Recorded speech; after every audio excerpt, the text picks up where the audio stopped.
सुंदरवन जंगल में बहुत तेज तूफान आया था।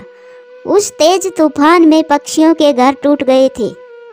कल के तूफान में हम सबके घर टूट गए हैं। अब हमें फिर से घर बनाने होंगे। हाँ टुनटुनी, हमें जल्दी जल्दी अपने घर बनाने होंगे, वरना आज की रात हमें सर्दी में ही काटनी पड़ेगी। टुनटुनी बहन, मेरे दिमाग में एक आइडिया आया है जिससे हम शाम होने से पहले ही अपना घर बना लेंगे। गोरी, आखिर शाम होने से पहले हम अपना घर कैसे बना पाएंगे? रोकी भैया, अलग अलग घर बनाने से अच्छा है हम सब मिलकर एक घर बना लें। इससे हमारा घर भी जल्दी बन जाएगा और हमें रात को भी ठंड में नहीं रहना पड़ेगा। हाँ गोरी बहन, आपका आइडिया तो एकदम सही है। अपना अलग अलग घर बनाने से अच्छा है हम एक ही बड़ा घर बना ले और सब मिलकर उसी में रहें। ठीक है, तो मैं और कालू मिलकर मजबूत लकड़ियां ढूंढ कर लाते हैं। आप दोनों एक ऐसी जगह देख लो जहां पर हमारा बड़ा घर बन सके। ऐसा कहकर कालू कौवा और रोकी कबूतर लकड़ियां लेने चले जाते हैं और गोरी कौवी और टुनटुनी एक खाली जगह देखने में लग जाती है। टुनटुनी बहन, हम नदी किनारे अपना घर बना लेते हैं, फिर हमें पानी पीने भी दूर नहीं जाना पड़ेगा। नहीं गोरी बहन, मेरी माँ हमेशा कहती थी कि नदी के पास की मिट्टी नरम होती है, कभी भी घर टूट सकता है, इसलिए हमें कभी भी नदी के किनारे पर घर नहीं बनाना चाहिए। ठीक है टुनटुनी बहन, फिर कोई अच्छी सी जगह देख लो, मैं तो पानी पी लेती हूँ, प्यास लग रही है। ऐसा कहकर गोरी कौवी पानी पीने लगती है और इधर कालू कौवा और रोकी कबूतर घने जंगल में पहुंच जाते हैं। कालू, इस पेड़ की लकड़ियां मजबूत दिखाई देती हैं, क्यों न हम इसी पेड़ को काट कर लकड़ियां ले जाएं? हाँ रोकी भाई, ये पेड़ है भी सबसे बड़ा, इसी से हमारा घर पूरा बन जाएगा। ऐसा कहकर वो दोनों उस पेड़ की लकड़ियां काट लेते हैं और उन्हें लेकर अपने जंगल में आ जाते हैं। रोकी भैया, आप दोनों लकड़ियां लाते रहो, मैं और गोरी घर बनाना शुरू करते हैं। फिर वो चारों ऐसा ही करते हैं।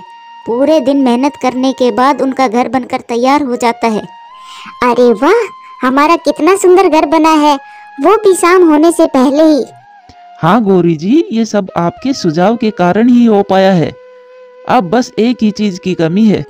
वो क्या कालू भैया, हमारा घर तो पूरा बन गया है, अब कौन सी चीज की कमी है? टुनटुनी, वो अपने अपने घोंसलों को गर्म रखने के लिए कपास की रुई चाहिए होगी। फिर वो सब मिलकर कपास की रुई ले आते हैं और रात होने से पहले ही अपने अपने घोंसलों में बैठ जाते हैं।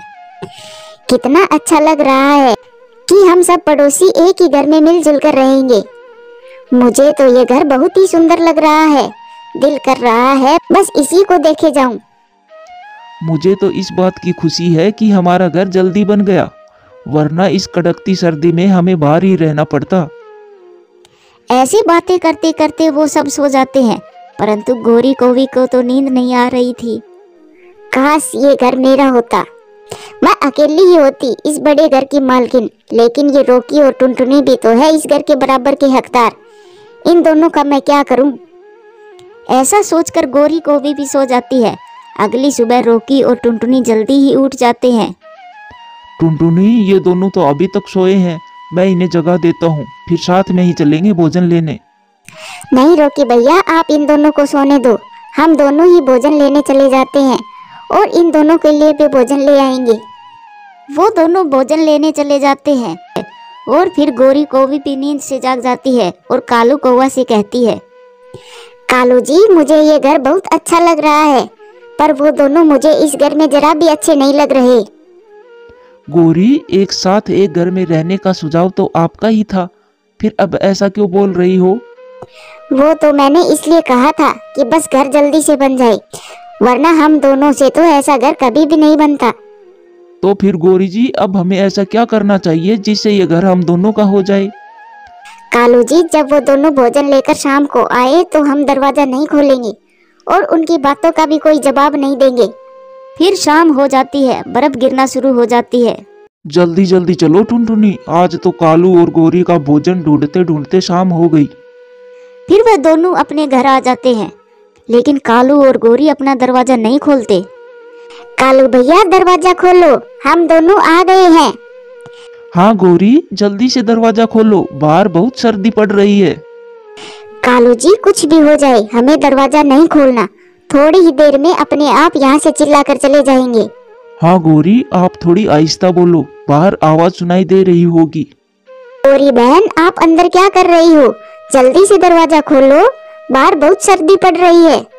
टुनटुनी, अब आप चुप हो जाइए। ये दोनों दरवाजा नहीं खोलेंगे क्योंकि इन दोनों ने इस घर पर कब्जा कर लिया है। रोकी भैया, अब इस सर्दी में हम कहाँ जाएंगे? टुन्नी, मैं पत्तों का घर बनाना जानता हूँ। बचपन में मेरी माँ ने सिखाया था। आज की रात हम पत्तों के घर में गुजार लेंगे और सुबह सबसे पहले कालू और गौरी का हिसाब किताब करूंगा। ठीक है रोकी भैया, मैं आपको पत्ते लाकर देती रहूंगी। आप जल्दी से घर बनाना शुरू कर दे। ऐसा कहकर वो दोनों पत्तों का घर बनाना शुरू कर देते हैं और कुछ ही समय में उनका पत्तों का घर बनकर तैयार हो जाता है। रोकी भैया, कालू और गौरी ने हमारे साथ अच्छा नहीं किया। मैं सुबह गौरी बहन से पूछूंगी उन्होंने हमारे साथ ऐसा क्यों किया। आप ही पूछना उनसे, मैं तो लाठी से बात करूंगा। कितनी मेहनत से लकड़ियां काट कर लाया था मैं। फिर वो दोनों सो जाते हैं और सुबह हो जाती है। रोकी कबूतर कालू के घर के बाहर लकड़ी लेकर पहरा दे रहा था। कालू कौवा जैसे ही दरवाजा खोलता है, रोकी उस पर लाठी से हमला कर देता है। मार दिया रे, मार दिया, इस रोकी कबूतर ने मुझे मार दिया। क्या हुआ कालू जी, ऐसी क्यों चिल्ला रहे हो? गौरी, बाहर आओ तो सही, इस रोकी ने मुझे मार दिया। यह सुनकर गौरी कौवी तुरंत ही बाहर आ जाती है। अरे रोकी, तूने मेरे कालू जी का सर ही फोड़ दिया। रुक, अभी मैं तुझे बताती हूँ। यह कहकर गौरी और रोकी कबूतर में लड़ाई होती है। रुक जाओ रोकी भैया, रुक जाओ। आप दोनों ऐसा लड़ना बंद करो, हम आपस में बैठकर भी बात कर सकते हैं। फिर टुनटुनी चिड़िया उन दोनों की लड़ाई रोक देती है। आप दोनों हमें माफ कर दो, हम दोनों ऐसा दोबारा कभी भी नहीं करेंगे। ये घर हम सब ने मिलकर बनाया है और सब मिलकर ही रहेंगे। हाँ टुनटुनी बहन, ये बड़ा घर देखकर मुझे लालच आ गया था, लेकिन मैंने ये नहीं सोचा कि आप दोनों का इस कड़कती सर्दी में क्या होगा। मुझे भी आप दोनों माफ कर दो। मुझे गुस्से में आकर तुम पर हमला नहीं करना चाहिए था, आराम से भी बात हो सकती थी। ऐसा कहकर फिर वो सब मिलजुल कर रहने लगते हैं और झगड़ा भी बंद कर देते हैं। प्यारे दोस्तों, कहानी कैसी लगी कमेंट्स करके जरूर बताना। धन्यवाद। आज टुनटुनी चिड़िया की खुशियों का कोई ठिकाना नहीं था, क्योंकि आज उसकी बेटी चिंकी की शादी थी।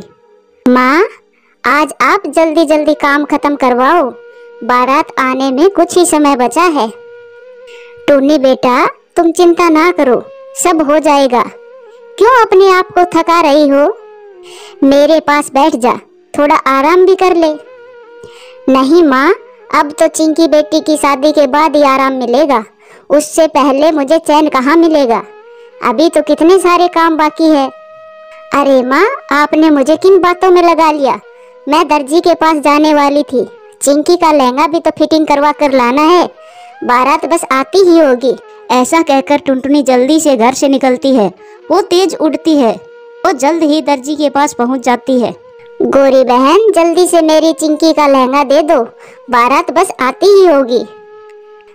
रुको 2 मिनट, मैं अभी लहंगा लाती हूँ। गौरी लहंगा लाने अपनी दुकान में जाती है। वो लहंगा देखकर चौंक जाती है।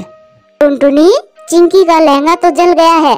वो रात को लाइट चली गई थी, मैंने मोमबत्ती जलाकर काम किया और गलती से उसे बुझाना भूल गई।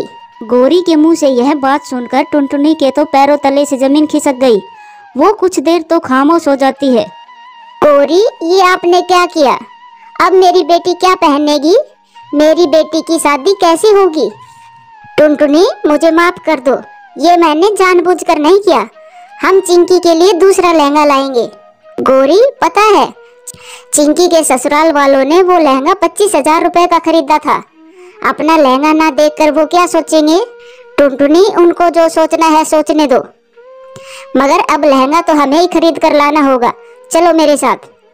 ऐसे टुनटुनी को समझाते हुए गौरी लहंगे की दुकान पर ले जाती है और वो कई तरह के लहंगे देखती है। टुनटुनी, अब बिल्कुल उनके जैसा लहंगा तो मिलेगा नहीं, हम यही ले लेंगे, और वैसे भी बारात आने ही वाली होगी। फिर वो वही लहंगा लेकर घर आ जाते हैं। घर पर लड़के पक्ष वाले भी बारात लेकर आ गए थे। चिंकी को तैयार करके मंडप में लाया जाता है। बेटा, हमने जो लहंगा दिया था वो तो चिंकी ने पहना ही नहीं। हाँ माँ, आप पता करें, इन्होंने हमारे लहंगे के साथ क्या किया है? बहन जी, जो लहंगा हम लाए थे वो कहाँ है? कहीं बेच कर खा तो नहीं गए? गोरी, जिसका डर था वही हो गया। इन्होंने तो आते ही लहंगे की बात छेड़ दी। बहन जी, चिंकी आपका लहंगा पहने या हमारा, क्या फर्क पड़ता है? बस बच्ची की पसंद की बात थी तो बस हमने ये पहना दिया। नहीं होगी कोई शादी जब तक चिंकी हमारा दिया लहंगा ना पहन ले।